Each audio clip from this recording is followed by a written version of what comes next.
Today on Florida Sportsman, Project Dreamboat. At Two Rivers, the Donzi 38 receives some very custom upgrades from top to bottom.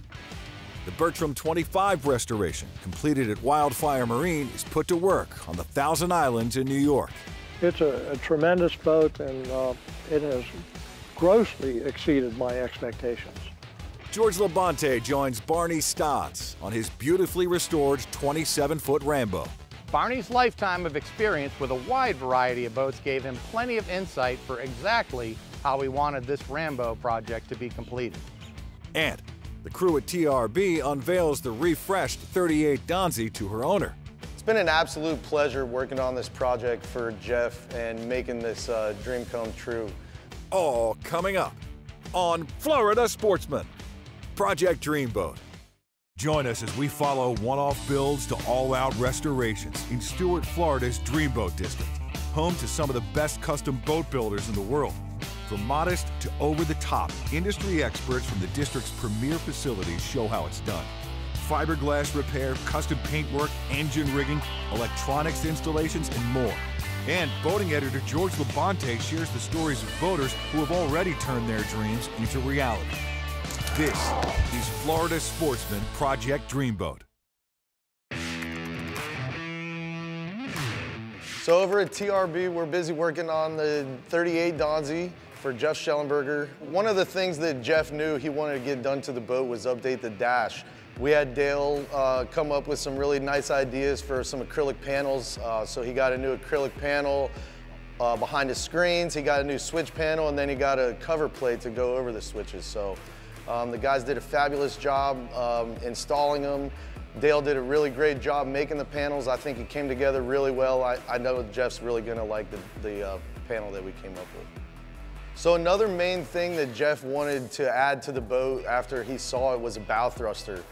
We called the pros in on this one. Florida Bow Thrusters is coming to install the bow thruster for us. They've done it thousands of times. They know the drill by now. We know that we could hire them and they could get the job done for us. We wouldn't have to think twice about it. To begin this custom installation, the proper mounting location for the thruster is determined, marked, and a large drill bit is used to create a center point. Next, a hole saw matched to the size of the thruster propeller housing is used to cut through the hull. Once through both sides, the propeller housing, a 12-inch PVC pipe, is inserted through the opening, and the edges of the hull are traced onto it. The PVC is then removed and cut to fit flush with the hull. With the insert cut to size, the edges of the opening are sanded down so the PVC can be permanently fiberglassed into place. While the hull is prepped for glasswork, Pacer marine-grade electrical wire is run from the bilge to the helm, then to the bow, where the bow thruster motor will be mounted. The thruster computer is mounted in the bilge compartment and connected to the existing batteries. At the helm, a small joystick is mounted to provide easy control. With the tube fit flush to the hull, a resin putty is used to fill all voids. Once dry, each side is sanded down to a flush, smooth finish. Now it's time to permanently bond the tube to the hull. Small strips of fiberglass are cut, soaked in resin, and applied to the sanded area. Multiple layers of glass are applied to achieve the desired thickness. To further strengthen the bond, another layer of fiberglass strips are cut, dipped in resin, and laid on the interior edges of the tube. To finalize the connection between the new thruster tube and the hull, fiberglass is laid on the outside of the PVC tube and the interior hull walls. Once the glass is dry, it's sanded down to match the exterior gel coat thickness, and a filler is used to even out any imperfections.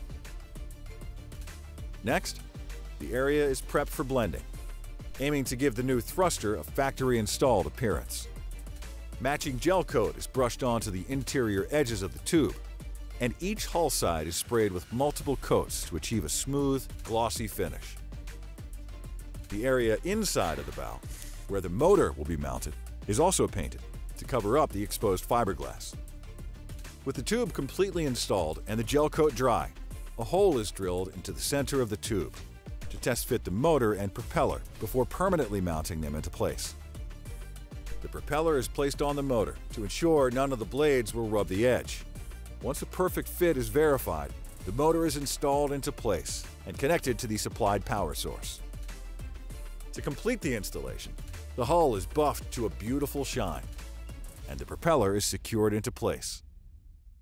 Yeah, so now that the bow thruster is installed, I was thoroughly impressed with the crew that showed up. The guys were really clean.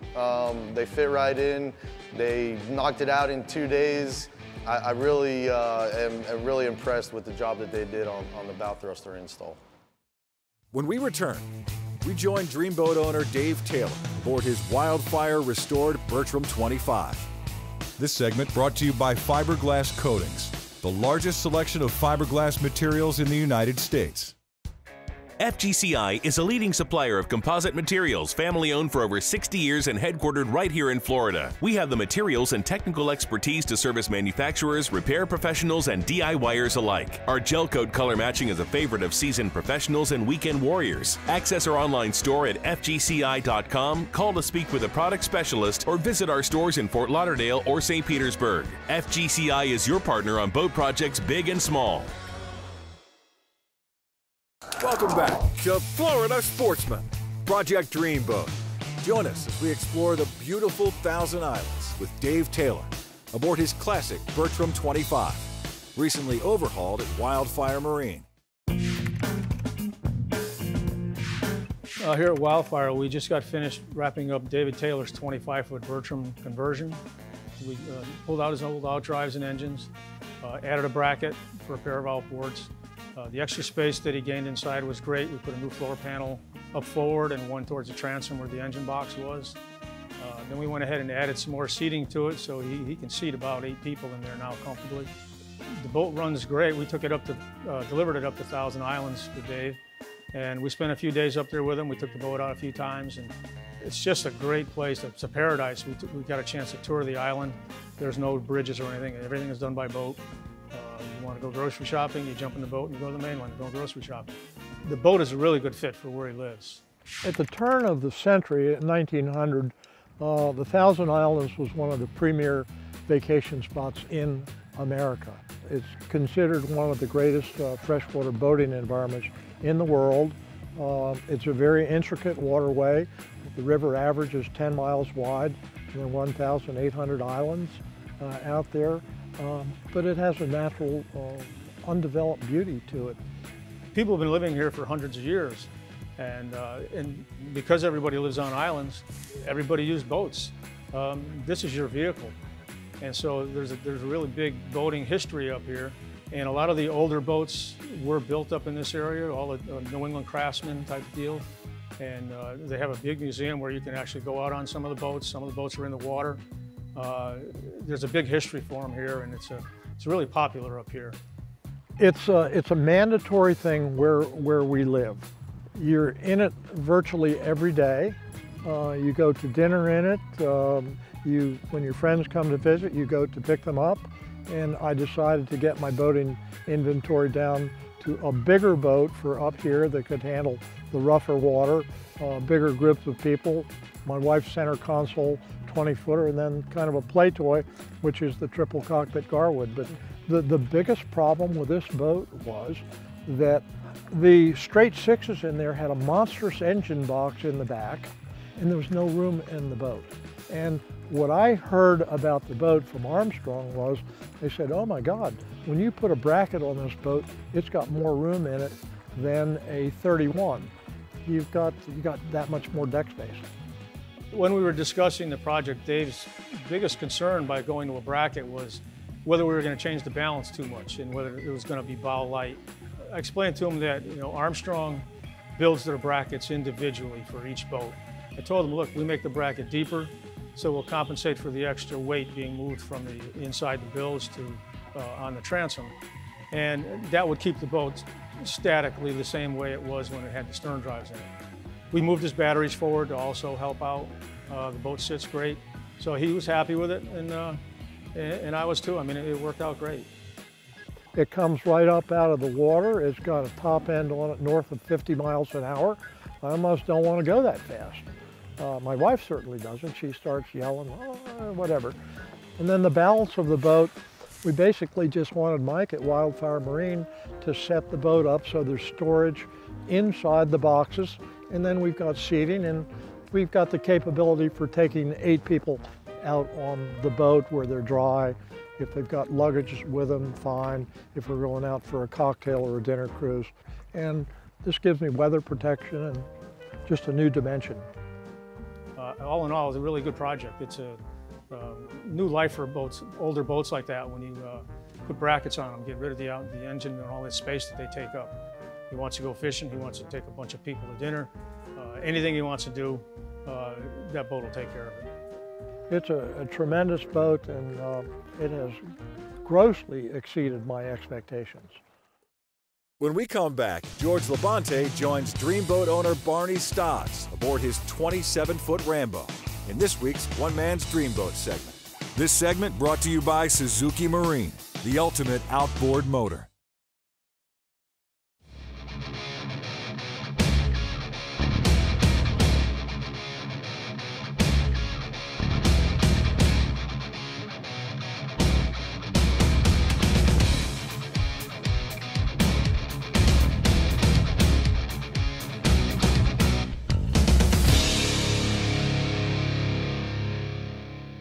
Go to SuzukiMarine.com to find a dealer near you.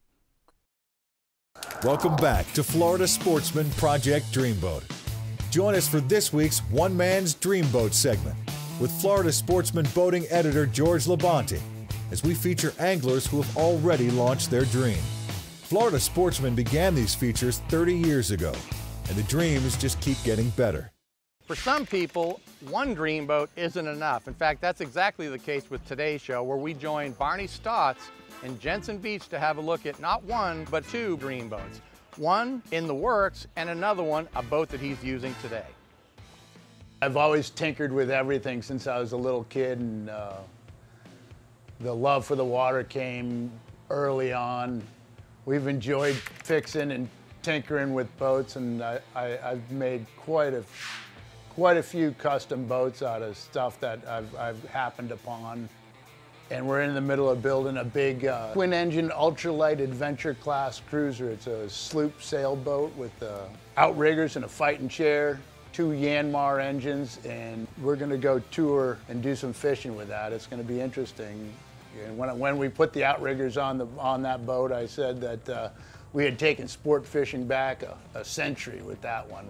About 7 years we've been building this big sloop. We needed a tow-behind boat because we needed the second boat. Eric, who's working on the big boat, doing most if not all of the composite work, had a 27 Rambo sitting in the back of his shop that he had started working on, and he told me he sold it for $2,500. I told him, I said, oh man, I said, I would have given you $3,500 for it. So he comes back in, tells me 2 days later that the guy didn't pay him. Would you give me the $3,500? And I said, well, I'll give you the $3,500. And so I gave him the $3,500, and that was about 3 years ago. And so we started working on it, and Eric had already done a lot of the work on it. Barney's lifetime of experience with a wide variety of boats gave him plenty of insight for exactly how he wanted this Rambo project to be completed. So originally when the boat was constructed, there was a lot of wood in there. So we got back in there and took the rest of the wood out and put all composite stuff in there and replaced the floor with a composite floor. Did not have a console. We ordered the console from Lou because I like the taller console, because at some point I will put a tower on it. We chose a Bobby Birdsall rocket launcher, and so I went to Bob and had him build me a rocket launcher, along with another part for the console. I went down there going through his shop and I found a toe kick for the console, which gives a lot of added room. You can close in the rocket launcher a little bit to the console. Gives you a little bit more room out back. I had him change the angle of the rod holders in the back, so they're almost straight up and down, so you aren't running into them as you go around. Eric had glassed in the transom and added a live well, and he put some seating up front.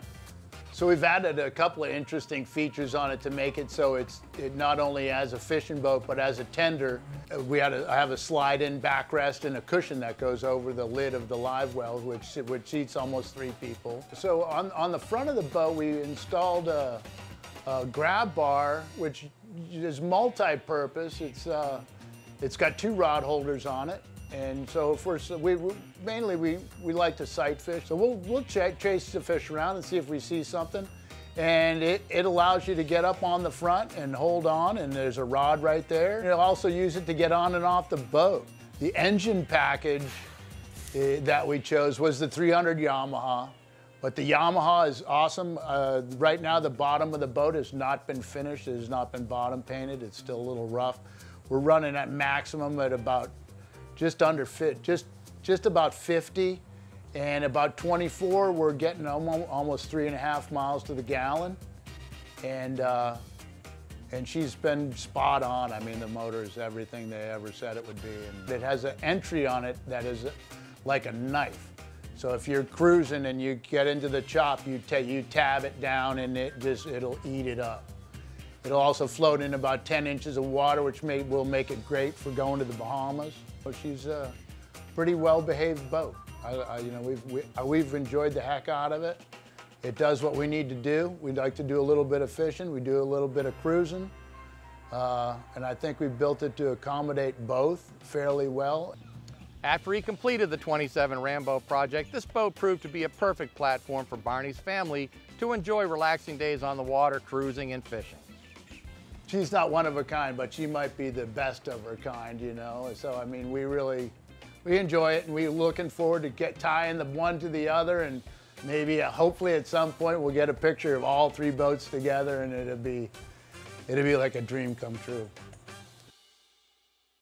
After an initial investment of $3,500 and spending approximately $46,500 on repairs and custom modifications, the cost of Barney's Dreamboat comes to a total of $50,000. When we come back, the experts at TRB unveil and splash the refreshed Donzi 38. This segment brought to you by Birdsall Marine Design. Quality marine accessories built to stand the test of time. Birdsall Marine Design has been a leader in aftermarket and custom boating accessories for over 35 years. Based in West Palm Beach, our facility specializes in the manufacturing of custom T-tops, leaning posts, consoles, rod holders, marine canvas and upholstery products, and a wide variety of anodized aluminum hardware. Come visit our spacious West Palm Beach facility anytime, or visit us on the web at birdsallmarine.com to learn more about our most innovative products. Welcome back to Florida Sportsman, Project Dreamboat. Join us as the experts at TRB unveil and splash the refreshed Donzi 38. So now that the Donzi project is finally done, the detail crew did an amazing job. The boat's nice and shiny. It looks like a brand new boat again. Royce and the crew are up on the boat, just going over everything. Jeff is on his way right now. Really excited to see his reaction and what he thinks about the boat when he first sees it. So while we're prepping the boat, I grabbed tape so we can throw the taco shade fin up in the boat and see how that works. We chose not to read any directions because it's a pretty simple install. He likes to do some cruising around, some sandbar, some fishing, just like we all do, and we all like to get out of the sun eventually, so it's a great thing to have on the boat. Before I even know it, Jeff's pulling in, and he hasn't seen the boat in almost a year. So I'm ready to see the look on his face. Oh my God, look at this thing. What's up? Jeff, how you doing? Nice to meet you finally. Nice to meet you. Nice to meet you. How you doing? Good. Nice to meet you. Oh my gosh, this is sweet. Oh, that's that taco thing. That's the sunshade, yep. Yes, man, you guys have done a great job. Dang. And that's the hole they put in. That's the hole they drilled right through the side of the boat there. That's not gonna leak, right? No, absolutely not. That is amazing. Wait till you see the inside. I'm ready, I'm ready. Can we get up there? Absolutely. It's your boat, let's go. Oh man, I like this sea deck. This turned out sweet. sweet, sweet, sweet. Interior turned out nice. Ooh, look at this dash. Ah. Oh my gosh. This is so sweet. Every man's dream is a Donzi. Mine finally came through after 60 years of my life. So this Donzi has been Jeff's dream for a long time. He's put a lot of thought into it and been very patient. When he first saw the dash, the complete remake of the dash, he was just dumbfounded. He could not believe how good it looked, and he is just stoked. I like that taco thing. Oh, now yeah. that slides out and then you just put it away. Yep, it just sticks in a rod holder. It folds in and folds, you know, kind of tucks away nice and sleek, and then you can pull it out of the rod holder, stick it down inside the cabin if you want to take it out, or you can run with it, you know, closed in. So when Jeff bought the boat, it had a generator in it, but someone had already pulled the generator out. We decided to convert it to an inverter system with batteries, and that was one of the really big parts of the job. It was really cool once it was done, and we were all really, really happy with the way it turned out. So this is the inverter battery setup. Inverter's right there, kind of right under you. This is the house side of the boat for your engines and your house battery. Now, do these Fire charge system. off the engine then when I'm running or no? No, they don't. Only when I plug in. Yes. On shore power, yeah. Yes. You'll get, how long, 5 or 6 hours running like that? Yeah, you'll be able to run your AC and everything for about 5 or 6 hours. Yeah, that's fine. Yeah. Cool, cool, cool. Jeff is obviously thrilled with the way the boat turned out, but we haven't even got the boat to the water yet, so I'm sure once we get out there and we're running this thing, he's gonna bring it to a whole new level. Jeff has told me before that he's owned multiple Donzis before, and he's kind of a speed freak. So one of the first things he wanted to do once the boat hit the water was go do some wide open runs and stretch his legs out, see what it could really do. 62! Yeah, baby. Yeah. My goal was to have one of the nicest 38 ZSFs out there, and it's accomplished it. And it's basically like a brand new boat now, so I'm ready to burn some fuel. So Jeff has been a very patient customer, one of our best. I know he has been dreaming of that boat the way it is now for a long time, and it's a fairy tale ending. Next week on Florida Sportsman, Project Dreamboat. The custom Hydra Step at TRB gets lit with a high-end LED lighting package from Lumashore. We take a ride with Mike and Debbie of Wildfire Marine on their personal passion project, a hand-built racing catamaran. George LaBonte checks out a very custom skiff built by Reeve Abraven. And Dale at TRB launches the faux wood Hydra Step project.